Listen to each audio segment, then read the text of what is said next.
God is not playing with me.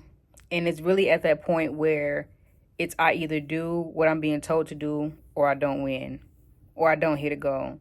I've had so many synchronicities this week. It's insane. Like from therapy to what I've been reading in the book for this specific week for week 10 to what we've been talking about in Bible study to what we've been talking about at church, like things in my everyday life, just seeing ladybugs everywhere, listening to certain things, hearing certain words, along with what I've already been talking about. Like all my conversations and connections have been like this, like hand in hand.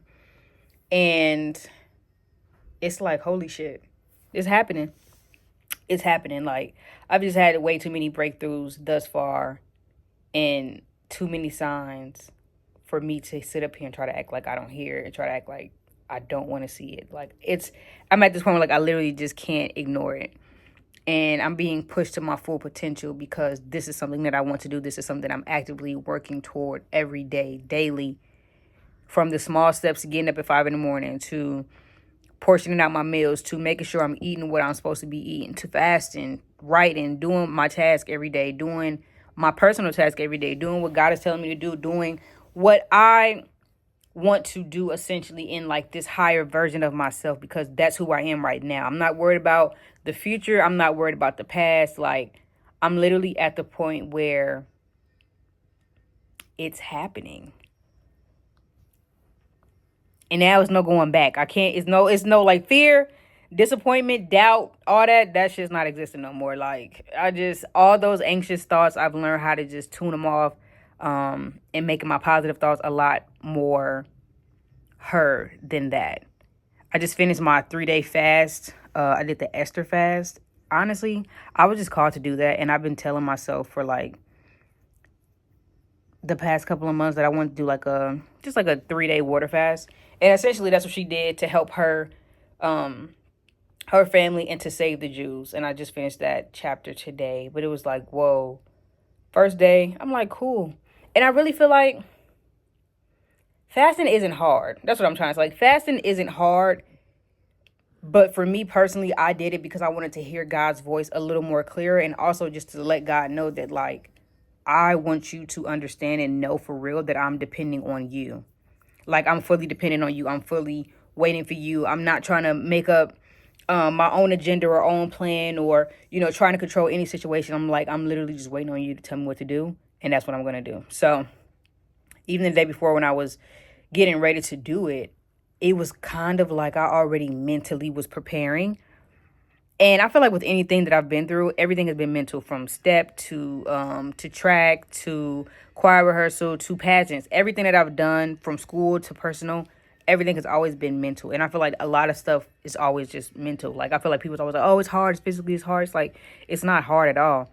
If you mentally tell yourself it's hard, then of course it's going to be hard. But it's not hard at all. And the day before I decided to do the fast, I'm like, okay, I seen the first video. I was like, all right, whatever. I'll think about it. But to keep hearing it and seeing it back to back, I'm like, all right, this is something I need to do. So I prayed about it and decided. Those first 2 days were so great. And I felt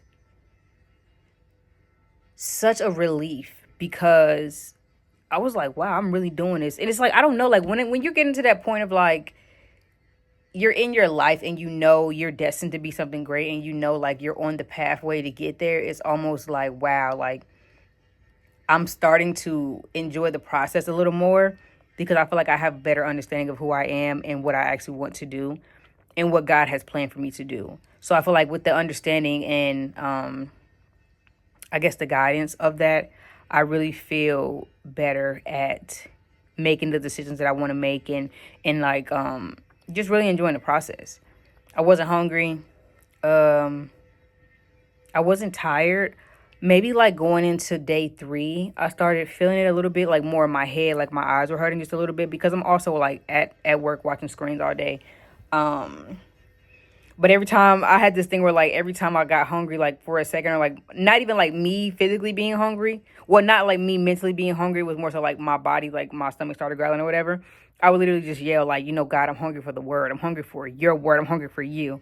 And it would kind of just go away. So I wasn't hungry. I wasn't even fixated on like eating per se. because for our last day of work, I did the last game for the NCAA men's tournament, and Houston blew it, by the way. If you haven't watched it, Houston blew it, which is so stupid, and Duke also blew it. But I made my plates to go, and then, we had all these snacks, and we packed up so many snacks to take because they had to clear the office out. I was not pressed to eat any of that. Like, I'm making a place, and I'm like, damn, like, what if I start getting tempted to want to eat this? Or, like, what if I randomly just start getting hungry? I literally didn't have that. I feel like I said, essentially, I just started getting, like, a little bit more tired because it was more, like I said, a more mental thing, and just having to watch TV all day and watch sports all day. It was kind of like, all right, I kind of just want to go home and go to sleep. So it was overall, to me, even now, like, still on that high of, like, the fast, I gained so much clarity. And it made me want to continue to do, not necessarily like just do water fast, but I do want to, like, continue to do a fast at least once a month or like once every 3 months, whether it's like a juice fast, or like the Daniel fast, or whatever the case is.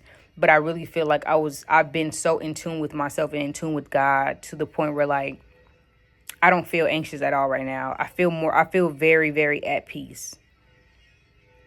Not even on some like near death experience type, but I really just feel very close to God, very at peace. I want to say I had a dream about a past life, but let me just say this first. The dream it was the perspective of an ant.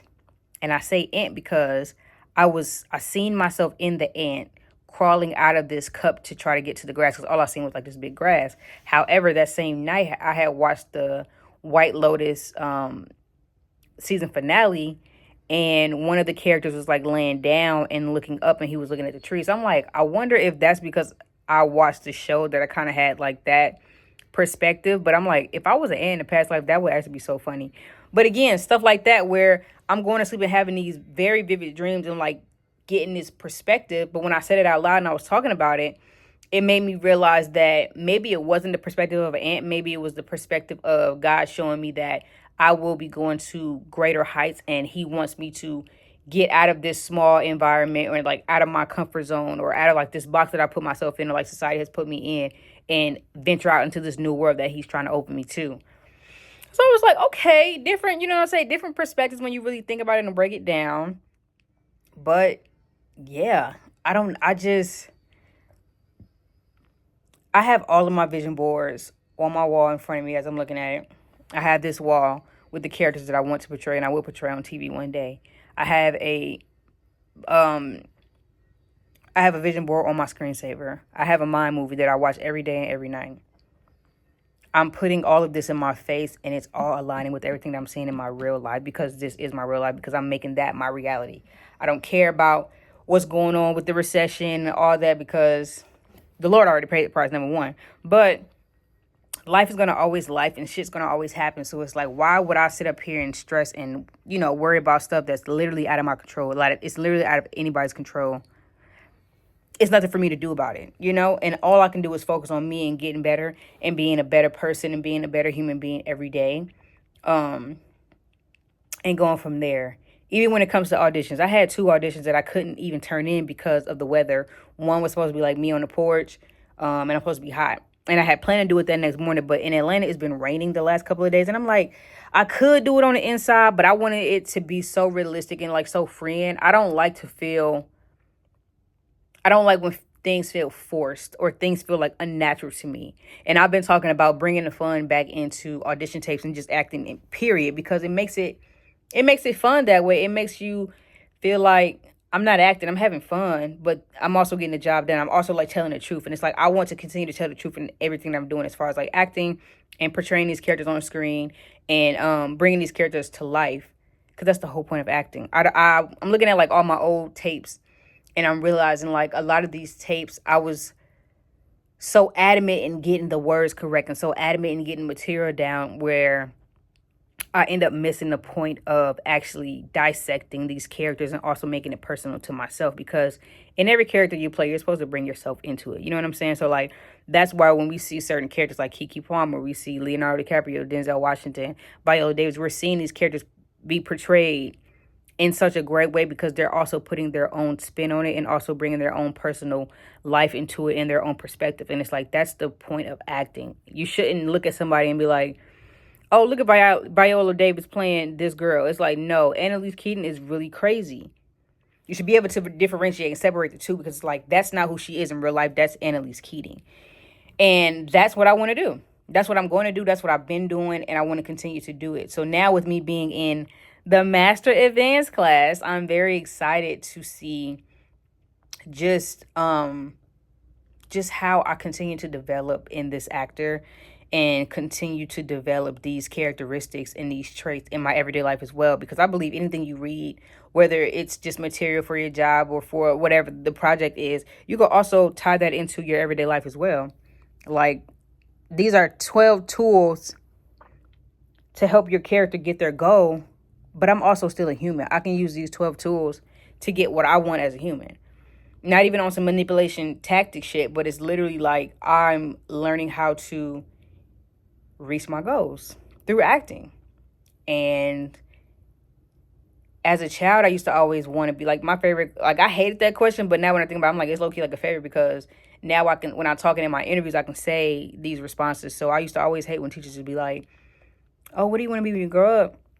And I say I used to hate the question, because every time I would tell a teacher that I wanted to be on TV and be an actress and play these characters, they would always say, oh, that's not a realistic dream. Like, what do you want to be, like a teacher? You want to be like a doctor? I'm like, I don't want to be any of those things. I don't see myself being any of those things. Like, I want to portray those things. Like, of course, I would love to be a lawyer because I talk a lot. But at the same time, I'm a very emotional person. I would get attached to a case. Like, I can't do that. I couldn't work with, I work with kids, but like, I rarely work with kids because I have emotional attachment issues, and I'm an elder sibling. So I get really emotionally attached, especially when I can't do something about their situation or help them in any way. So it's like, I know I was meant to do this. I know I was meant to be a storyteller and break down these walls and break these generational curses, because it's been in me since I was a child. I started memorizing movies when I was 3. I'm 28 now. I've been doing that. My friend, I went out to brunch with my friend, and she was like, how do you do that? Like, I've always wondered how people memorize stuff, and I can't even memorize like a whole page. I'm like, I've been doing it for so long. I couldn't, like, I gave her some tips, and I'm like, it helps everybody else, but for me, it's just something that I've always naturally been able to do. You know, like, just bringing these characters to life in my everyday life, just to have it in the vote. And I know I said this month, even with like challenging myself to get up at 5 in the morning, I know I'm going to start producing and pushing out my own content, even if it's like small videos here and there. That's a start. I'm just tired of people like having excuses, and specifically for myself, because I don't really care about what nobody else do. But like, I'm really starting to dislike when people that I know keep coming around and saying like, I want to do this, and I'm going to keep continuing doing this and working on this. It's like, you're not working on shit, because I ain't seen it. The world hasn't seen it. Whether it's fear, whether it's not perfect. Like, perfectionism is another, what they say, like, perfectionism is like another trait of like self-hatred. Like, it's another way to like hate yourself. And I had to learn that. I literally had to do the quiz in the book about me being a workaholic. I didn't want to admit that, but I'm a workaholic. I have an addictive personality, to where I'm so addicted to work, where I'm overextending myself, or like overworking myself and like exhausting myself. Fell in love with the gym, but it's like, I really have to make sure that I'm not doing certain things to hinder myself, but also like deteriorate my health in a way. Like, yes, those can be really good things, but they can also be really good distractions. I just want to make sure I'm not distracting myself from anything that I should be doing, and like trying to mask it with something else and then call it, oh, a health kick, or I'm working because I'm stacking up and I'm working toward da da da da. It's like, I'm not doing that. So that's what I have to say. Excuse me. Bet on yourself, because it's now or never. You're either gonna do it or you're not, and I'm doing it. There's no ifs, ands, buts about it. Like, every time I don't wake up at 5, or every time I don't wake up early enough to do what I need to do, I'm already setting myself back. And I'm not setting myself back. I'm not standing my way anymore. I'm doing it. Like, I'm jumping. I've jumped. And that's all I can do. Like, I'm letting God take the wheel, and I'm here for the ride. Like, I'm here for a good time and a long time. And then when my time is up, I just want to make sure that I've exhausted and shared every gift in the world that God has gifted me with and blessed me with, because it's very selfish for me to just hold on to all these talents and like nobody ever see it outside of like my immediate friend group or my family. and friendly. Yeah, friends and family. So yeah, very excited to get to week 12. Um, yeah, self discovery is a real thing. I flipped off a scooter and bust my ass the other day. I had this really big, like, gash. I'm trying to air out right now, and my chest hurts. So that's all I have for week 10. Yeah, I'm gonna try to get some footage for our cabin trip this week. But yeah, I really kind of just want to be in the moment. Go from there. Wow. Yeah.